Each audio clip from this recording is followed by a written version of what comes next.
Ibu Musdalifah itu sosok yang udah lama saya kenal. 2013 saya mengenal Ibu Musdalifah itu ketika saya datang ke Kalibata City pertama, saya sewa di sebelah unitnya Bunda. Bunda Musdalifah itu wanita hebat, banyak ide dan gagasan-gagasan beliau yang brilian. Salah satu ide dan gagasannya adalah dia ingin warga Kalibata City, ibu-ibu, terutama ibu-ibu ya, mempunyai penghasilan tambahan. Saat itu 2014 beliau menyatakan idenya dan mewujudkannya dengan mendirikan bazar. Saya adalah salah satu warga, bukan pemilik ya saat itu, penghuni yang ikut bazar, dan berkat beliau saya berkembang sampai punya usaha sendiri, sampai punya unit sendiri. Jadi sosok Bunda Musdalifah itu menurut saya pribadi ya luar biasa sekali. Bazar itu disediakan untuk ibu-ibu atau bapak-bapak lah ya, untuk warga supaya mendapat penghasilan tambahan di hari Sabtu dan Minggu. Perjuangan beliau untuk bazar itu terwujud luar biasa karena kebetulan area yang dipakai kan area Sunken itu kan termasuk wilayah mall. Beliau maju negosiasi supaya kami dapat free, tidak berbayar. Sejauh ini saya cukup mengenal beliau karena sejak tahun 2012 akhir ketika kami masuk di lingkungan Kalibata City ini, saya berjumpa dengan beliau dan saya melihat beliau ini adalah sosok wanita yang tangguh dan peduli terhadap lingkungan dan peduli terhadap sesama juga. Saya lihat beliau. Kenapa saya bilang peduli terhadap lingkungan? Karena yang saya lihat dari beliau ini begitu peduli dengan lingkungan Kalibata City untuk menghadirkan lingkungan yang aman, tentram, rukun, damai. Itulah yang selalu yang dia ingin hadirkan di lingkungan Kalibata City ini. Sehingga kesan pertama saya ketika berjumpa sama beliau, saya melihat beliau ini adalah sosok wanita yang jadikan teladan bagi seorang pemimpin, teladan gitu. Nah, itulah yang saya lihat dari pertemuan saya pada saat berjumpa beliau. Di samping itu ada beberapa kali juga kami bertemu, tetap konsisten. Artinya wanita ini memiliki kepedulian yang tinggi. Kenapa? Karena dia mempunyai hati, Pak. Hati untuk apa?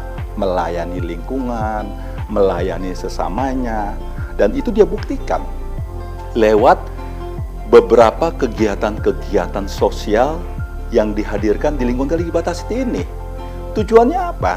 Tentu pasti yang diinginkan terciptanya persatuan, kedamaian, kerukunan umat beragama. Itulah yang saya tahu dari sosok beliau.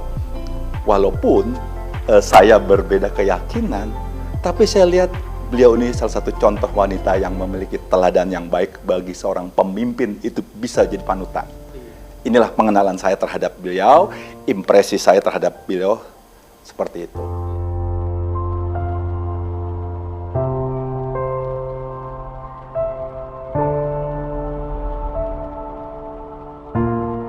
Layak sekali. Layak sekali. Alasan Ibu? Kita sudah melihat hasilnya kan. Selama ini beliau kontribusi beliau terhadap Kalibata City kan kita udah bisa melihat hasilnya. Apa aja Bu? Banyak. Sudah berapa lama kan IPL tidak pernah naik? Iya.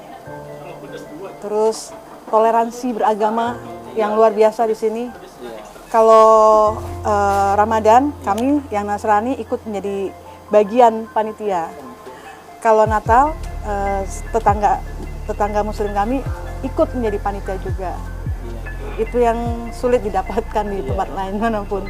Ya, kalau tadi saya bilang layakkah sebagai seorang pemimpin ketua P3 SRS? Tadi saya katakan beliau inilah contoh wanita teladan bagi seorang pemimpin. Kenapa?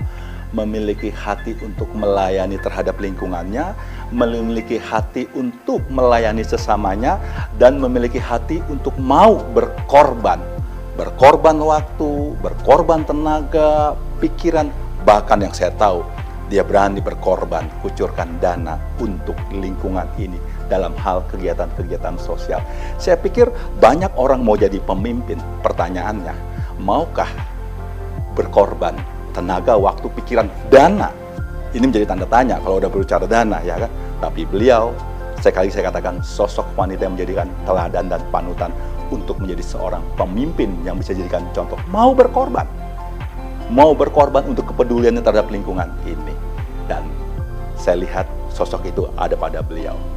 Pesan saya, harapan saya, kalau memang Tuhan berkehendak beliau menjadi seorang pemimpin P3SR Senulungan ini, saya percaya sebelum dia menjadi pemimpin, dia sudah banyak berbuat sesuatu untuk lingkungan ini. Apalagi dia menjadi seorang pemimpin, akan ada banyak hal yang dia lakukan untuk lingkungan ini. Kenapa? Karena dia mempunyai hati untuk berkorban buat lingkungan ini.